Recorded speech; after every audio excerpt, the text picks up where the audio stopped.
Alright guys, now this is exterior view of the car itself. 2013 Infiniti G37 sedan. Overall, minimal wear and tear.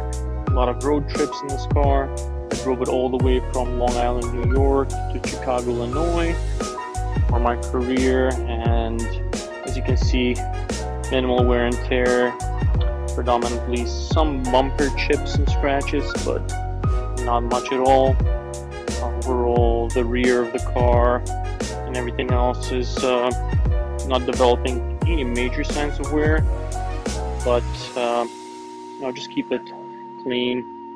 Wash it probably once every month or so, maybe once every 2 weeks in the winter, just to keep all the salt off. And it's actually been through 2 winters here in Chicago and 1 winter in New York, and as you can see, very minimal amount of rust. I would actually say there is not much rust at all, except perhaps some of the brake calipers that you can see over here. But even in this situation, very minimal overall. It does still have the original brakes, brake pads, rotors. The only thing I really changed on this car is oil changes, air filters, cabin filter, and I did change the tires. Just based on the amount of age of the tires. They're back from 2013, getting a little brittle, but otherwise no real problems. Alright guys, this is my 30,000 mile review. I've had this car for over 4 years now. 2013 Infiniti G37 sedan. I'm going to focus primarily on the interior part in this video. But as you can see, very minimal wear and tear in these 30,000 miles. As you can see, all of the gauges, the buttons, there's minimal wear and tear. On some of the cars in this year and generation, you'll see early wear on the AC buttons especially. On here you see none of that specifically. I know it's a minor factor, but overall I would say maybe 5% wear on the interior. Very minimal maintenance. I just use some interior detailer once in a while, every 6 months or so, and everything is looking very basically in mint condition. The only gripe I really have is some of the interior plastics do scratch easily, but I'm very careful in that situation, and as you can see, there's still minimal wear and tear as well. The seats are in great condition. Predominantly I'll show you the driver's seat, but that's the one that received the most amount of wear, and getting in and out will impact that. So I'll give you Alright guys, now we're going to be talking about the overall driving impressions and characteristics of the car. If you're looking at this review, you're probably interested in a 4-door sedan that's fairly comfortable and is a good daily driver. I can assure you that for this car, it meets all of those qualities perfectly. Specifically, we'll start with the daily driving aspects. The suspension is set up to a point where it's predominantly comfortable, but it does not yield in the turns similar to what a Camry or an Accord would do. So it is set up a little bit more aggressively compared to those counterparts.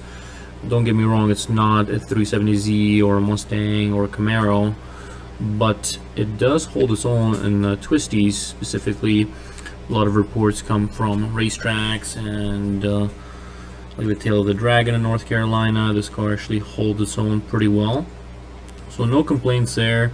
I feel like it is more on the comfortable and softer side, such as the dampener and rebound rate is set up to soak up all the potholes and bumps you may encounter. And this kind of transitions to the stock wheels and tires that come on this car.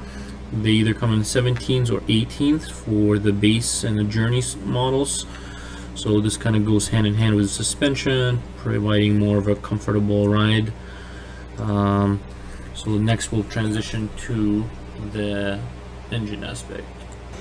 Alright guys, now let's talk about the power plant, the engine for this beautiful car. It comes with a VQ37 VHR, which, as you all probably know at this point, it's a derivative of the 3.5 liter that's been around since early 2000s, as far back as 2003 when it came out in the 350Z and the G35 sedans.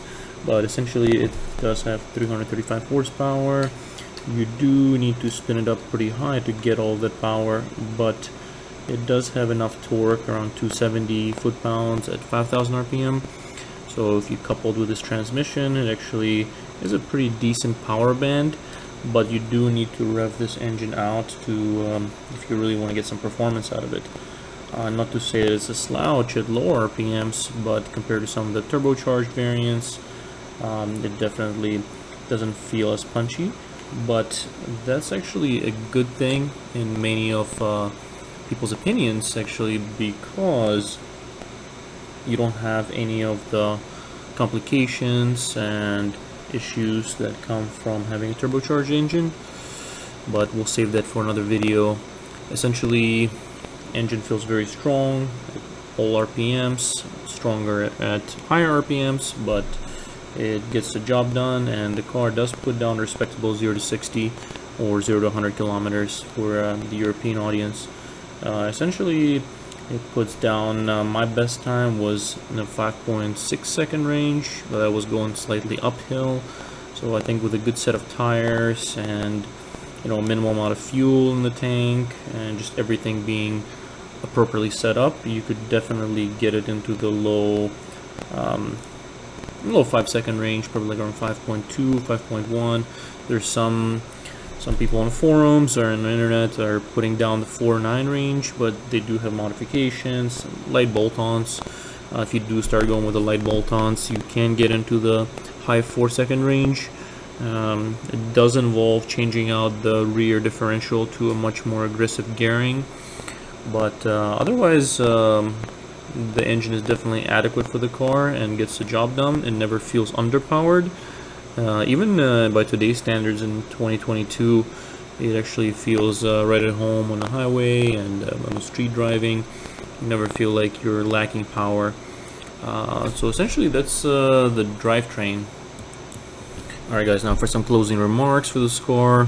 Everything's been super reliable, no major mechanical issues, only oil changes, wiper blade changes, just consumables, change the tires. Otherwise, no real issues or complaints, knock on wood. This car definitely has a really good reliability ratings, and there's variants on the forums running in a 200,000, 300,000 mile range on the original drivetrain. So if you do want a reliable car, I wouldn't hesitate buying it with higher miles. Just watch out for things like abuse and whatnot. It is a performance sedan, so I would watch out for minor things like that. But otherwise, definitely I would buy this car again at 30,000 miles.